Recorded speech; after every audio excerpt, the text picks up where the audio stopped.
Hello, and welcome back to the English Language Center. I'm Natasha, and today we're going to talk about a very practical and exciting topic: how to export goods or services. If you dream about doing business internationally, or if you've ever thought about selling your products or skills to other countries, then this video is for you. We'll learn not only the process of exporting, but also useful English phrases that help you communicate with international buyers and clients. So sit back, take notes, and let's begin. First, let's start with the basics. What does export mean?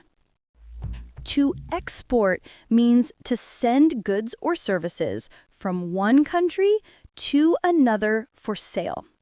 For example, if you live in Bangladesh and you sell handmade leather bags to customers in Germany, that's called exporting goods.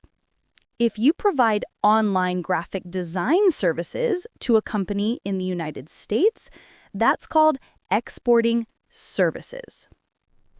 In simple words, export means selling something across borders.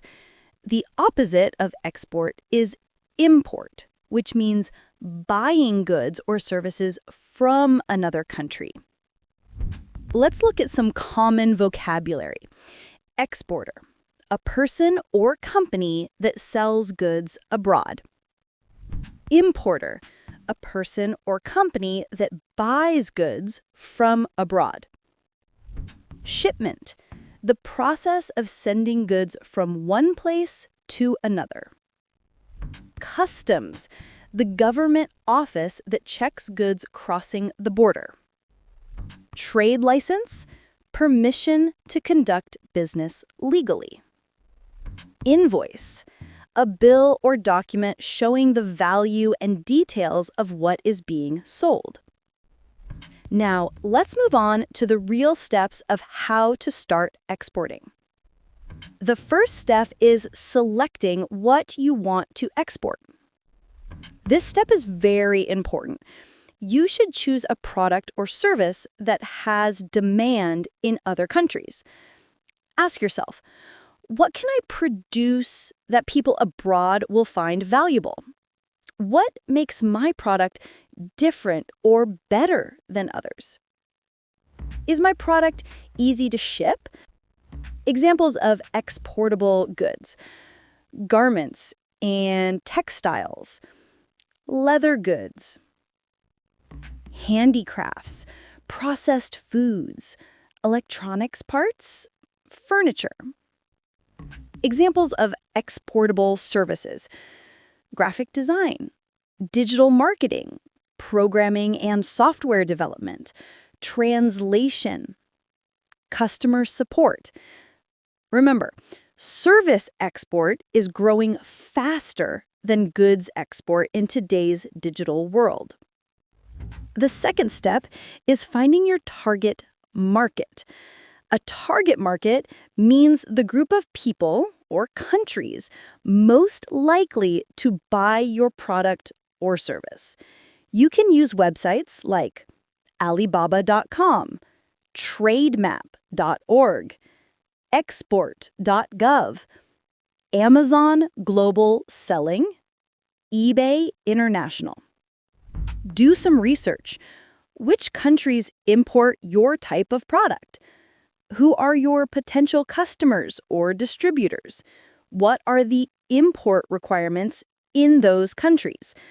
For example, if you sell handmade jute bags, countries like Germany, Denmark, or Canada might be great targets because people there love eco-friendly products.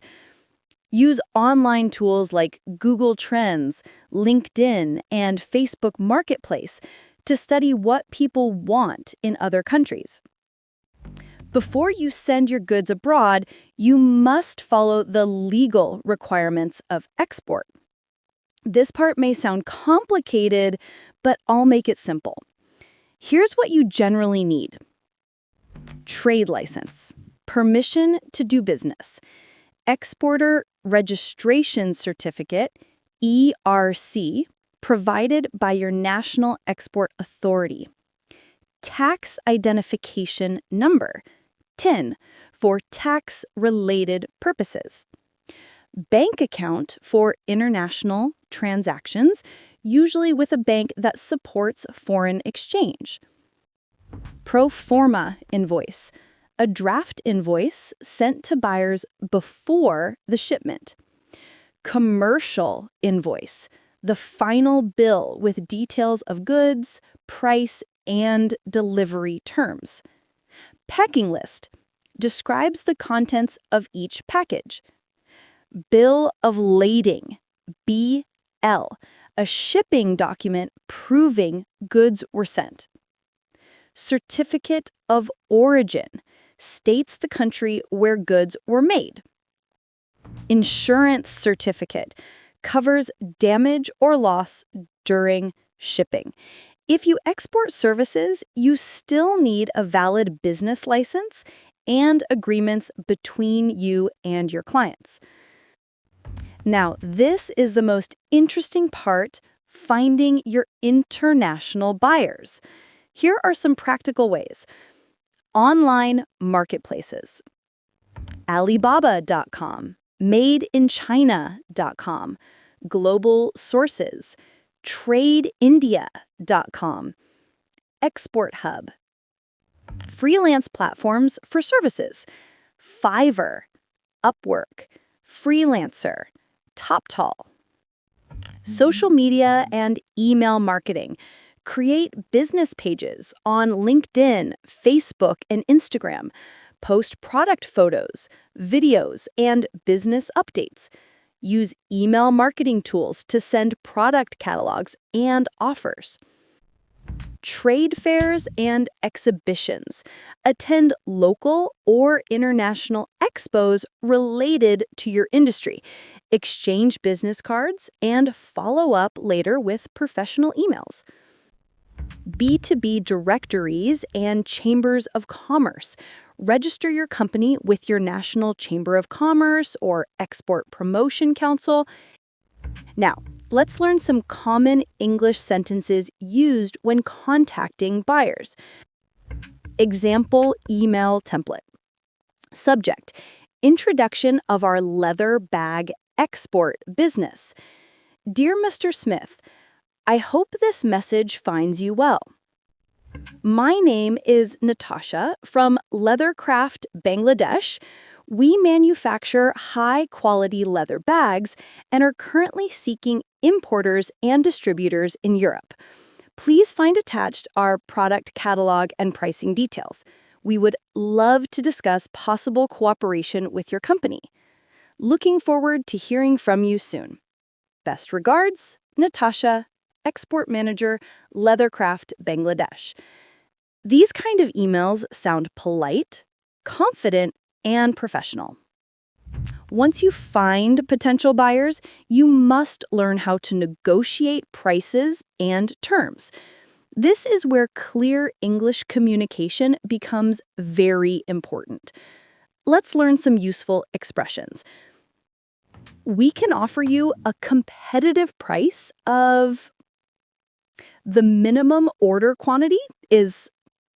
Our standard delivery time is 4 weeks. We accept payment by bank transfer or letter of credit. Could you please confirm the shipping address? We provide a 10% discount for bulk orders. Remember to be polite and professional. Always say please and thank you. Avoid being too aggressive in pricing discussions. Keep your promises and reply to emails on time. Next comes payment and shipping. For international transactions, safety and trust are very important. Common payment methods include letter of credit, LC, the safest method for both buyer and seller, telegraphic transfer, TT, bank-to-bank transfer, PayPal or Payoneer, common for service export or small amounts, Escrow services, money held by a third party until both sides fulfill their obligations. For shipping, you can choose air freight, fast but expensive, sea freight, cheap but slow, courier or express service, best for samples or small packages. Always include tracking and insurance for international shipments. Once your buyer receives the goods, your job isn't finished yet. Follow up with a polite message to make sure everything went smoothly. For example, "Dear Mr. John, I hope you have received your order safely.